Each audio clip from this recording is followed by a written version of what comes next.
ఆర్యవైశ్య కులస్తుల ఓట్ల కోసం టీడీపీ తిరువూరు అభ్యర్థి కొలికపూడి శ్రీనివాస్ కు కులాల మధ్య చిచ్చు పెట్టడం తగదన్నారు బీజేపీ నేత నంబూరి శ్రీనివాస్. దళితుడై ఉండి దళిత బడుగు బలహీన వర్గాల వారిని కించపరుస్తూ మాట్లాడడం, అధికారులకు కప్పలు వండి పెడతారని బహిరంగంగా హెచ్చరించడం తగదన్నారు. సమాజంలో వ్యాపారులు, వినియోగదారులు, అధికారులను ప్రతి ఒక్క రాజకీయ నేత గౌరవించాలన్నారు. టీడీపీ జనసేన పొత్తులో బీజేపీ ఉంటే తిరువూరు నియోజకవర్గంలో కొలికపూడిని మార్చాల్సిందేనని డిమాండ్ చేశారు.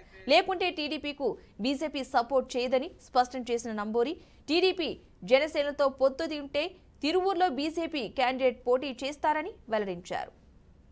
కోరుకుంటే అతన్ని వెంటనే ఇక్కడి నుంచి ఇదే కొలికపూడి శ్రీనివాసరావు గారిని ఎవరైతే తెలుగుదేశం పార్టీ అధినేత ఇక్కడ అభ్యర్థిగా ప్రకటించి పంపారో, ఒకవేళ భారతీయ జనతా పార్టీ తోటి తెలుగుదేశం పార్టీ పొత్తు కావాలని కోరుకుంటే అతన్ని వెంటనే ఇక్కడి నుంచి తొలగించాలి.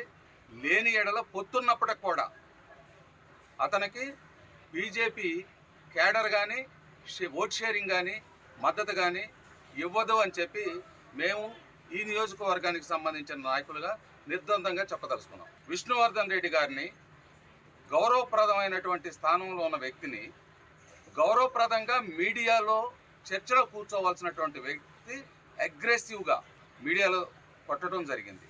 అటువంటి వ్యక్తిని ఈ కుటుంబం భరించే పరిస్థితి అయితే లేదు. అతన్ని మార్చుకుంటే ఏమన్నా ఒకవేళ పొత్తులో భాగంగా మేము సహకరిస్తామేమో, కానీ ఒకవేళ పొత్తే కుదిరితే ఖచ్చితంగా ఈ సీటు బీజేపీకే కావాలని కోరుకుంటాం. కొలికపూడి శ్రీనివాసరావుకి ఎటువంటి సహకారం అందించమని చెప్పి మా అధిష్టానానికి విన్నవిస్తాం.